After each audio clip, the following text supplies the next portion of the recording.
Сәлем баршаңызға, сіздермен мен Ұлданай. Осындай әдемі, дәмді, биік болып көтерілетін булочки жасағыңыз келсе, дәл осы видеомды соңына дейін қарап, менімен бірге болыңыздар. Каналыма тіркеліп, жүрекшені басуды ұмытпаңыздар. Видео сіздерге міндетті түрде ұнайды деген сенімдемін. Ең алдымен жылы сүтімізді ыдысымызға құйып аламыз. Барлық затты описание бөліміне жазып кетемін.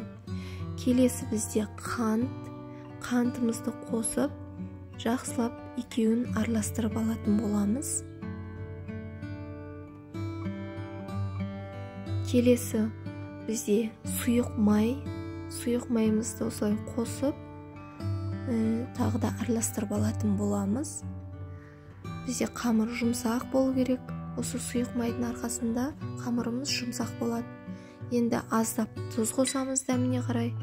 Және жұмыртқамызды осылай қосып, енді тағы да араластырып аламыз венчиктің көмегімен. Қамырымыздың көтерілуіне бізге дрожжи керек болады. Осылай дрожжимызды салып, жақсылап тағы да бір араластырып аламыз да.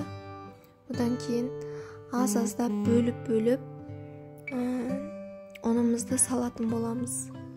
Міндетті түрде ұныңызды електен өткізіп, аз-аздан бірнеше рет қосып отырып, жұмсақ қамыр елеңіз.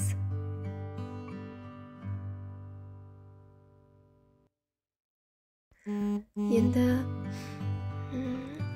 қолымызбен жақсылап елейміз. Венчикті алып тастап, қолдың күшімен елегенде барлығы бірдей араласып, біркелкі жұмсақ осындай әдемі қамыр еленіп шығатын болады. Жылы жерге шамамен 1 сағат 40-45 минутқа қойып, көтерілгенше ұстайтын боламыз. Міне менде қамыр осындай болды. Қатты көтерілмейді бұл қамыр. Көрдіңіздер ғой, енді осы оқтаудың көмегіменен жайып алатын боламыз.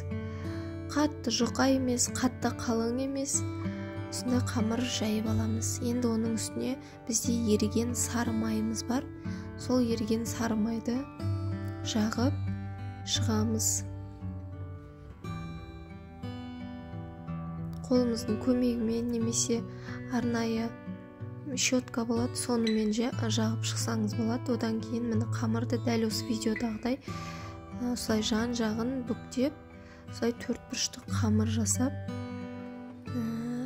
бір 10-15 минутқа қалдырамыз да. Одан кейін қайтадан қамырымыз жұмсарғаннан кейін қолдың көмегімен және оқтаудың көмегімен тағы да жайып шығатын боламыз.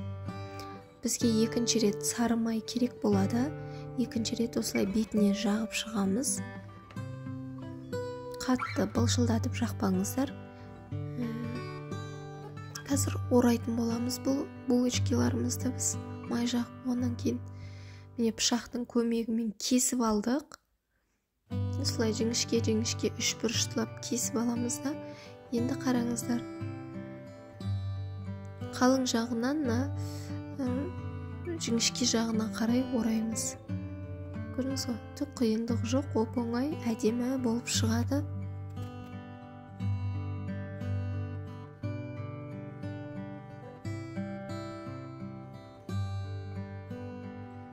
Үйіңізде нутелла шоколады немесе мен сияқты қалып қалған, бұрыннан қалған осындай шоколадтар болса, ортасына аздап қана қосып,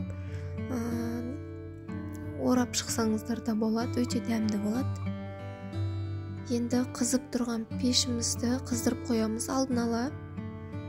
Көрдіңіздер ме? Қандай әдемі болып, сүп-сүйкімді булочкалар дайын болып тұр. Енді пергамент қағазына осылай булочкаларымызды қатарынан тізіп шығамыз және жұмыртқаның сарысымен бетін осылай қызарып әдемі болып пісу үшін жағатын боламыз. Шамамен 20-25 минутта 180-200 градуста пісіріп алатын боламыз. Өте дәмді болады. Міндетті түрде каналыма жазылып, тіркеліп, комментарий бөліміне өз пікіріңіз жазып кетіңіз, лайк басыңыз. Сіздермен болған Ұлданай.